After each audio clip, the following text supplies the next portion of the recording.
What would happen if you built a refuge for a persecuted people in a place where another people already lived? In the next few minutes, you'll learn why this moral quandary is at the root of the struggle between Israelis and Palestinians. First, there are a couple of things it's helpful to understand. One, many Jews fled harsh persecution in anti-Semitic Europe, especially the Nazi Holocaust.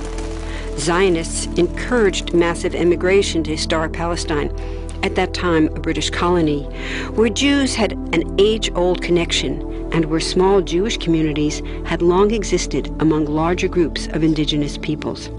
But when the UN offered the Jewish immigrants the majority of the land for a new state called Israel, for the indigenous Palestinians who lived there, it was a massive destruction of life. They rejected the UN's partition plan, and several Arab states invaded the new state of Israel. Israeli forces essentially erased over 400 Palestinian villages and towns. By the end of the fighting, Israel controlled 78% of historic Palestine.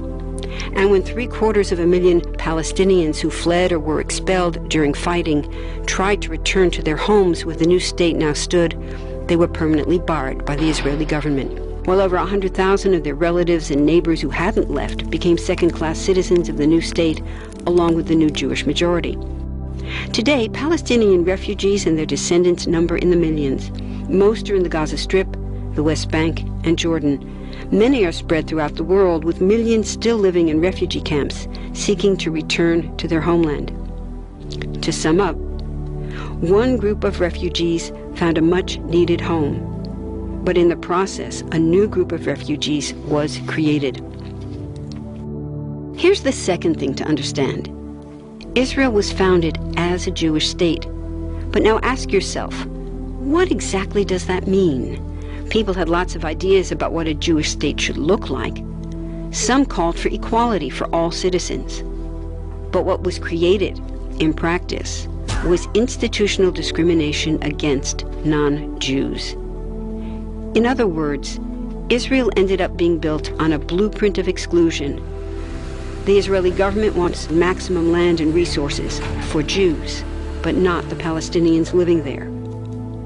That's why, inside Israel, Jews get special privileges, including rights to land and housing, that are denied to the Palestinian citizens, who make up 20% of Israel's population. That's also part of why Israel has never defined its borders. In fact, they still hold on to land, the West Bank and Gaza, that they conquered in the war in 1967. Since then, Israel has built Jewish settlements throughout the occupied West Bank, building Jewish-only cities and supplying them with infrastructure like roads and army camps, schools, and even a college. Military occupations are meant to be temporary. But after 40-plus years, this one looks permanent and entirely unjust. In the West Bank, Israeli Jewish settlers and Palestinians live on the same land, but must live under two completely separate and unequal systems of Israeli law. The Jewish settlers dominate the natural resources, including water and agricultural land, and they're backed by the Israeli army. To maintain the occupation, Israel has demolished thousands of Palestinian homes and orchards, confiscated Palestinian land, bombed a captive civilian population in Gaza, and punished resistance with raids, arrests, and assassinations, all to gain maximum land, while making life so difficult for Palestinians that they will either leave or be too afraid to resist. Palestinians have fought back. For decades, they tried to achieve national liberation through armed struggle. Some groups still do. But the majority now support popular protest instead. The deeply harmful pattern of control, repression, and violence profoundly harms Palestinians living under occupation and Israelis living as occupiers. This must be broken to reach a peaceful and secure future for both peoples. Now that you understand the problem, what about the solution? What about peace talks? So far, over 2 decades of U.S.-backed peace talks have actually made things worse by helping Israel continue the occupation. It's been years of talking while Israel massively expanded the Jewish settlements and literally redrew the map. Peace talks are good if they're real, but not when they're theater to cover a land grab. So now what?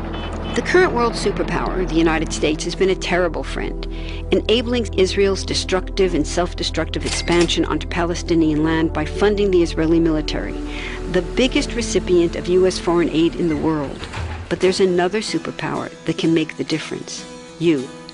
There's a movement with hundreds of thousands of people just like you across the world, including Palestinians and Israelis, protesting, educating, divesting, and boycotting, all to bring nonviolent international pressure on Israel to stop violating human rights of Palestinians.